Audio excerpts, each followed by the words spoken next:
Thank you, everybody, for coming to the Aaron Torres Podcast YouTube page. I do have one quick favor before we get to the video that you came here for, and that is very simply this. You see that little red subscribe button below this video? Go ahead, smash that subscribe button.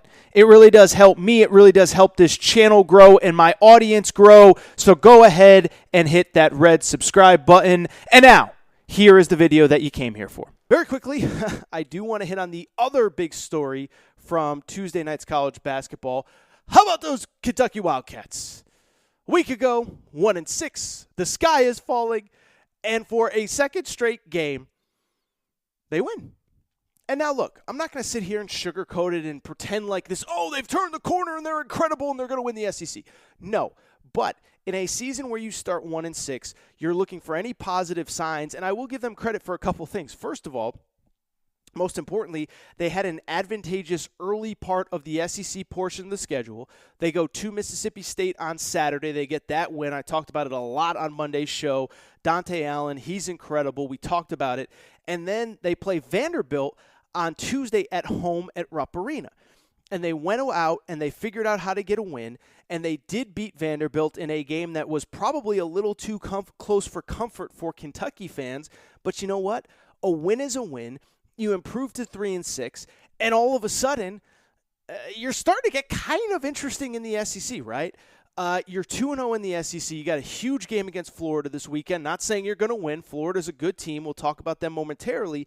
But when I look at this whole situation at Kentucky, a couple things stand out to me. I think the most notable thing that stands out to me about that Kentucky game on Tuesday night is the group of guys that Kentucky ended the game with, right? And for people who don't follow Kentucky day-to-day, week-to-week, month-to-month, the big frustration with Kentucky fans is that John Calipari, and I've talked about it on previous shows, but he has given his one-and-done, five-star, superstar guys every benefit of the doubt. I don't come on this show to pick on high school kids. I don't come on this show to pick on college freshmen, but there is a kid named B.J. Boston, five-star McDonald's All-American, who just has not gotten the job done.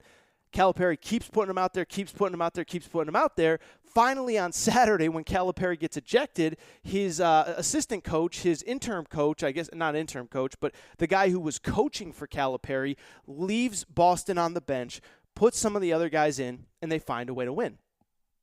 So why do I bring that up? It's because the thing that stood out to me more than anything else with this Kentucky victory against Vanderbilt is very simply this. Did you see the lineup that was kind of on the floor at the end of the game? Kentucky has 4 guys in their program who are not true freshmen right now. Well, 5 if you include Keon Brooks, but he's hurt. 4 guys in their program who are not true freshmen. 3 transfers, Olivier Sarr from Wake Forest, Jacob Toppin from Rhode Island, Davion Mintz from Creighton, and also Dante Allen, the kid I talked about, who is a redshirt freshman who was part of the program last year. You know who was on the floor at the end of the game?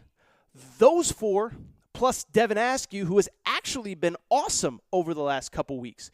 And now I know Olivier Sarr fouled out at the end, but it brings up the broader point that John Calipari, for the first time all season in crunch time when he had to win a game, was playing the guys that are actually going to help him win. And I give him credit. And I'll say this for Calipari. Listen, I'm not like a Calipari defender. Oh, my God. I think if you've listened to this show, I've been pretty critical of the guy.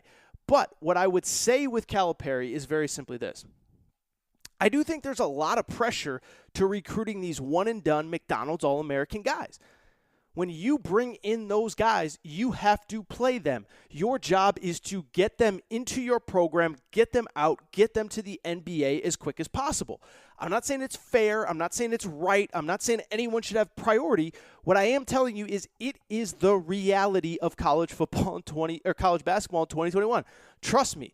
I know people that have coached at Kansas, that have coached at Kentucky, that coach at UCLA, that are coaching the kinds of guys that come into a program and are expected to be in and out in one season. There's a lot of pressure on coaches to play those guys, and not only to play those guys, but to put those guys in position to have success. Because you know what? If they don't have success, guess who you hear from? You hear from parents.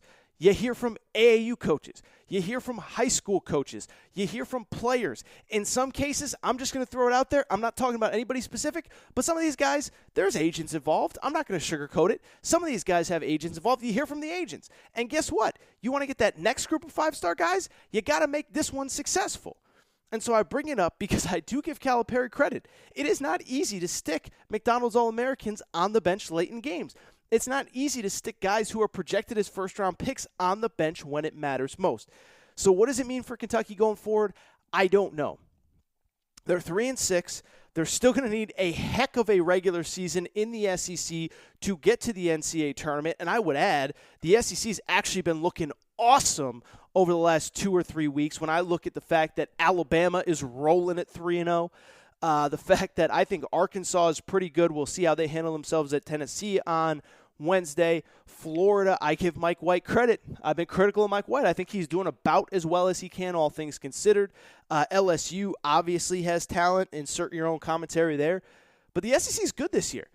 And so I bring it up because I don't think it's going to be easy for Kentucky to completely turn a corner. But I think Tuesday was a step in the right direction for John Calipari because he finally put his foot in the sand. He finally drew a line in the sand and said, look, I got to play the guys that are going to get me wins. That's exactly what he did Tuesday. It wasn't about how many 5-stars were on the court. It wasn't about what your accolades were coming into college. It was, can you help me win games right now? And he did it. Kentucky finds a way to win. I'll tell you what, man, it doesn't get any easier for Kentucky because that SEC schedule is loaded going forward. They play at Florida this weekend. Then they play Alabama at home a week from today in what is going to be a very, very challenging game. A couple other notes from Tuesday into Wednesday. First of all, I just mentioned it, Alabama. Credit Nate Oates. I talked about it on Monday's show, but you know, this was a guy, Alabama was struggling. They entered SEC play 6-3, couldn't do anything right, had some internal issues within the roster, and Nate Oates suspended 2 starters, 2 guys that were playing big minutes, James Rojas and John Petty. Well, since then, I take that back. After Nate Oates suspended those guys, they came back, and you know what happened? Alabama's now 3-0 in the SEC. And you look at their wins, they win at